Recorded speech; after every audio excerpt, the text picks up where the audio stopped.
Let's get some UK data for you then. We've got unemployment rate and wage numbers coming through. UK second quarter unemployment rate falls to 4.4%. The estimate was for 4.5%. So instead of matching the prior number of 4.5%, we've actually seen further reduction in the unemployment rate in the UK, now down to 4.4%. On the wage number, that was also going to be really interesting here. The estimate was for, again, a match of the prior number at 2% on weekly earnings, excluding bonuses. This is a three-month figure.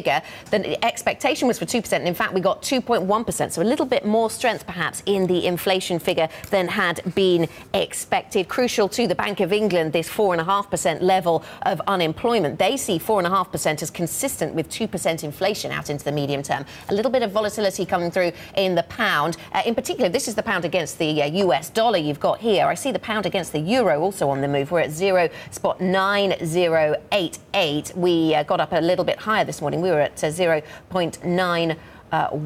We were over 0.914 at one point this morning. So a little bit of movement on euro pound. And of course, we get the Eurozone growth data at the top of the next hour. Still with us, Tim Haywood, Investment Director at GAM, and Michael Bell, Global Market Strategist at JP Morgan Asset Management. Tim, let's come to you on the question of wages then. So we get this wage number here, 2.1%. The estimate was for 2%, so a little bit stronger than had been expected. I mean, in many senses to be welcomed. People were asking whether the Phillips curve was missing in action. Maybe this is the missing ingredient. How do you greet this kind of wage data?